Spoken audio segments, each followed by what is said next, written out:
Bonjour à tous et à toutes. Nous allons rentrer, Bezrat Hashem, ce Shabbat dans la paracha de Pekoudé, la dernière paracha, comme vous le savez, du livre de Shemot.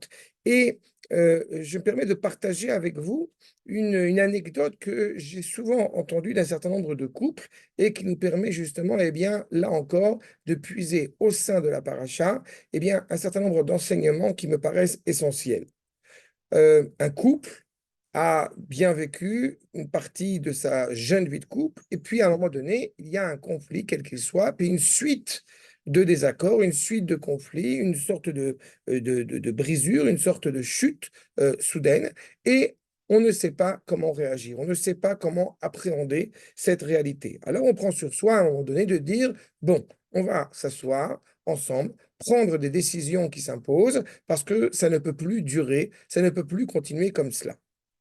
C'est une question qui a souvent, une remarque qui a été évoquée, qui a été réfléchie, qui a été vécue par un certain nombre de couples. Et puis, à la bonne heure, le couple prend sur lui de prendre un certain nombre de décisions. Et puis, un mois après, on a l'impression que tout ce que nous avions pris comme bonne résolution pour eh bien, la santé de notre couple est tombé à l'eau. Et on a l'impression que nous sommes revenus en arrière par rapport à tout ce que nous avions eh bien, espéré pleinement réparé.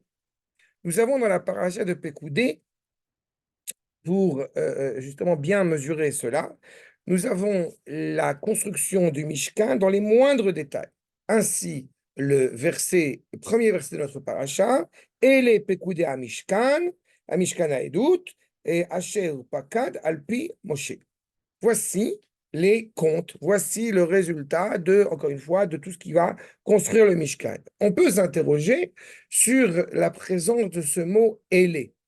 Et le Rachem Akadosh lui-même s'interroge sur la présence de ce Élé. Et il amène une réponse qui me semble tout à fait bénéfique, tout à fait constructive pour eh bien, l'anecdote que j'évoquais auparavant. Ainsi, le Orachem Akadosh met en évidence le fait que dans la mesure où une personne, quelle qu'elle soit, ce que rappelle le Midrash, a fait un certain nombre de fautes, il a un paquet, il a un baggage, il a un paquet de fautes, malheureusement, à son actif.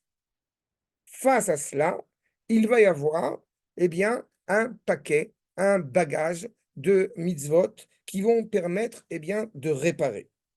Nous avons en filigrane le rappel de la faute du veau d'or.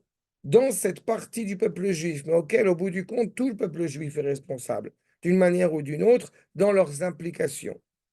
Il y a cette faute du veau d'or. Et justement, il y a un manque qui s'est révélé au grand jour, il y a une faute, il y a un trébuchement au sein de ce couple d'Akadosh Baruch Hu avec Am Israël, de Am Israël avec Akadosh Baruch Hu, qui a subi une tension, qui a subi un conflit. Et face à ce conflit, il faut s'enquérir de pouvoir réparer. On se rappelle que dans les prémices de l'évocation du veau d'or, il y avait justement Élé Elohecha, ce même Élé qu'on retrouve dans notre paracha. On voit dans cette paracha du veau d'or, dans les moindres détails, eh bien, à quel point le Mishkan, même si ce n'est pas son objectif premier, mais a posteriori, il est évident que le Mishkan va servir de réparation à la faute du veau d'or. Puisque le veau d'or, eh bien, avait été mis en place autour de lui un autel pour y faire des sacrifices, tout un ensemble de détails, les Havdil qu'on va retrouver dans le Mishkan, sont aussi imputés à la faute du veau d'or. On pourrait en réalité se dire, voilà, on a fait une faute, eh bien, nous allons réparer techniquement les choses en ne les faisant plus, en n'agissant plus, en ne parlant plus, et en réalité, ce ne serait pas concevable, ce ne serait pas convenable, et ça annonce en réalité un échec plus tardif, encore plus grand. La meilleure manière, nous enseigne déjà le Rachem Akadosh dans cette démarche de vouloir réparer eh bien, une faute que nous avons pu commettre, c'est en commettant des actes qui vont être dans la même, j'ai envie de dire, dans la même formulation, mais qui sont exactement l'antithèse de la faute qui a été produite. Il ne suffit pas de dire je t'ai mal parlé, donc je ne te parle plus. Non, je vais apprendre à bien te parler.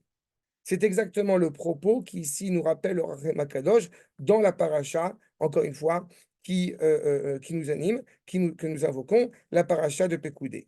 Et donc, il est fondamental dans cette volonté sincère de réparer à une tension, un trébuchement qu'il y a pu avoir entre le couple, d'opérer d'abord une patience extraordinaire et aussi d'essayer de réfléchir à une réparation, une guérison qui convient exactement au mieux pour notre couple face à l'événement auquel malheureusement nous avons dû faire face. Et c'est justement en resserrant ce lien qui relie eh bien, le mari à son épouse et cette épouse à son mari, en réfléchissant réellement avec, encore une fois, du panache, avec de la hauteur, justement, pour s'efforcer de réparer un certain nombre de choses qui ont été, malheureusement, semble-t-il, comment dirais-je, meurtries, en tout cas, qui n'ont pas été à la hauteur de ce qu'on pouvait espérer.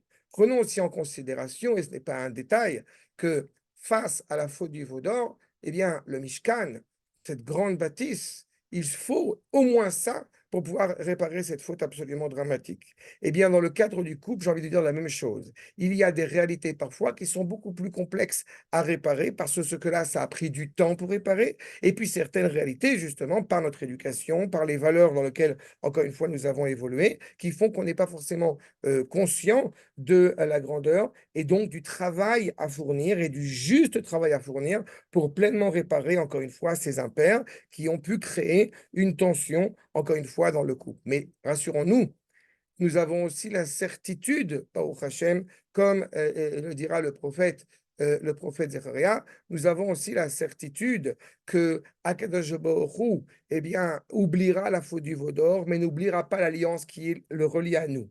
Nous avons aussi la certitude, avec cette sincérité, avec ce travail à la juste mesure, que ce trébuchement sera vite abrogé, sera vite oublié, et qu'à l'inverse, eh bien, un lien fort, intense et sincère rattachera les deux membres de ce couple, Bezrat Hashem, dans les conditions les plus optimales. Sur ce, Shabbat Shalom, et comme ont l'habitude de dire nos frères Ashkenaz, cette coutume que j'aime beaucoup, Chazak, Chazak, Ve, Nitrazek, Shabbat Shalom.